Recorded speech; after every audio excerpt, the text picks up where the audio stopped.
आज सीधा सवाल में, क्योंकि चुनावी मौसम तो आ गया है, त्योहारों का भी मौसम आ गया है, लेकिन चुनावी मौसम भी आ गया है, तो बात चुनाव की करेंगे।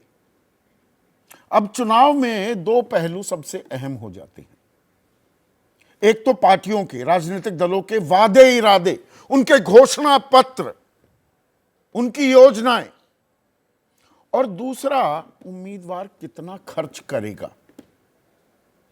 अब ये सब तय है, इसके लिए नियम कायदे हैं, कानून हैं। 14 दिन का प्रचार का समय होता है।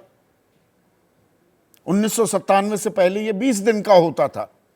अब 14 दिन प्रचार का समय, और कितने पैसे आप खर्च कर सकते हैं ये भी तय है। 40 लाख रुपए आप विधानसभा चुनाव में उससे ऊपर खर्च नहीं कर सकते। 95 लाख अब लोकसभा में कर सकते हैं, पहले इससे कम की राशि थी। लेकिन क्या ऐसा हो रहा है?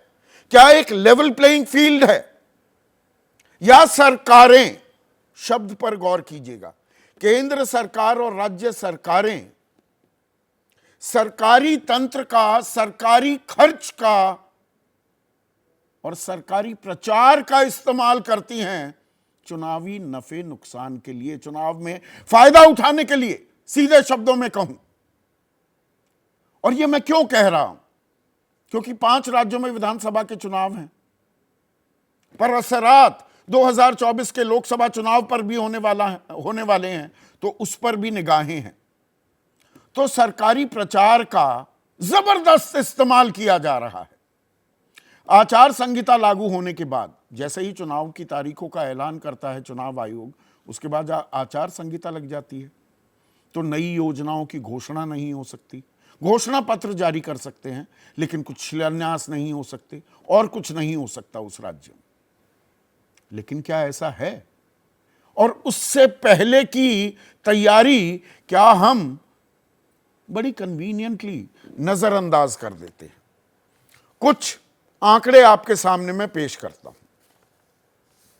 5 राज्यों में से 4 राज्यों का जिक्र करता हूं, राजस्थान, मध्य प्रदेश, छत्तीसगढ़ और तेलंगाना। यहां पर आचार संहिता लागू होने से पहले सरकार ने, केंद्र सरकार ने 2,40,000 करोड़ की योजनाओं का शिलान्यास कर दिया। 2,40,000 करोड़।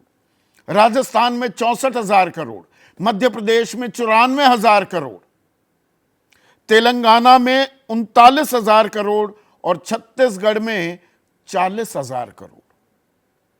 और प्रधानमंत्री नरेंद्र मोदी, वो प्रधानमंत्री हैं, देश के किसी भी हिस्से में जा सकते हैं। लेकिन गौर करने वाली बात यह है कि पिछले 3.5 महीने में राजस्थान में वो 6 दफा जा चुके हैं। यहीं इन योजनाओं की घोषणा की गई। जोधपुर में, चित्तौड़गढ़, जयपुर, सीकर, बीकानेर और अजमेर। मध्य प्रदेश वो 4 बार जा चुके हैं। छत्तीसगढ़ वो 4 बार जा चुके हैं, और तेलंगाना 3 बार। मानो केंद्र इंतजार कर रहा था विधानसभा चुनाव का कि योजनाओं का शिलान्यास किया जाएगा, पैसे दिए जाएंगे। देखो, यह केंद्र की सौगात है, प्रधानमंत्री की सौगात है। पर खेल सिर्फ केंद्र सरकार का नहीं है, खेल राज्य सरकारें भी कर रही है, जिसकी जहां सत्ता। यह मैंने पहले भी शब्द इस्तेमाल किया, कुछ साल पहले एक फिल्म आई थी, rocket Singh salesman of the year.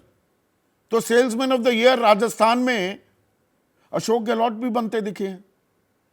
4.5 साल सरकार चलाई, लेकिन यकायक मानो किसी निद्रा से जागे और जी 500 रुपए में सिलेंडर दे दूंगा, 100 यूनिट बिजली फ्री, 200 यूनिट आधी दर पर, महिलाओं के लिए इतने पैसे दे दिए जाएंगे, बसों में फ्री सफर, वगैरह वगैरह वगैरह। अरे भाई, आपकी सरकार थी, कौन रोक रहा था? आप ये काम, इसको अंजाम पहले दे देते, और ये सब सरकारी खर्च में जुड़ जाएगा। ये चुनावी खर्च में तो आने वाला नहीं। यही हाल छत्तीसगढ़ में भूपेश बघेल का भी है। उन्होंने ताबड़तोड़ दर्जनों योजनाएं शुरू की, उनमें से 11 तो प्रमुख हैं। और बीआरएस की बात करूं, वहां भी सरकार है के चंद्रशेखर राव की। अब वो अपने घोषणा पत्र में क्या कह रहे हैं, गौर कीजिए। 3,000 रुपए महिलाओं को राशि दी जाएगी, 400 रुपए का सिलेंडर, 16,000 रुपए किसानों को सालाना मदद देंगे। 15,000 क्योंकि कांग्रेस ने कहा, अब वो कह रहे हैं 16,000 मैं दूंगा। स्वास्थ्य बीमा कांग्रेस ने कहा 10 लाख का देंगे, मैं 15 लाख का दूंगा। बुजुर्गों को पेंशन कांग्रेस कह रही है 4,000 रुपए की देंगे तो मैं 5,000 रुपए की दूंगा। 200 यूनिट बिजली फ्री खेती के लिए कांग्रेस दे रही है, तो के चंद्रशेखर राव बीआरएस कह रही है हम 250 यूनिट फ्री देंगे। भाई ये पहले दे देते।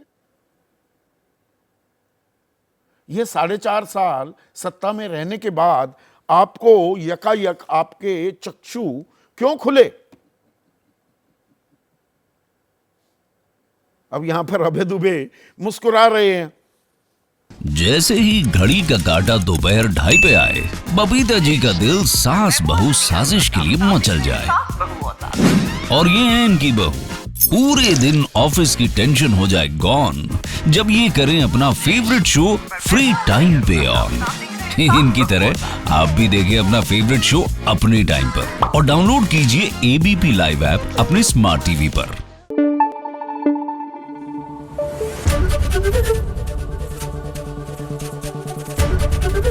एबीपी न्यूज आपको रखे आगे।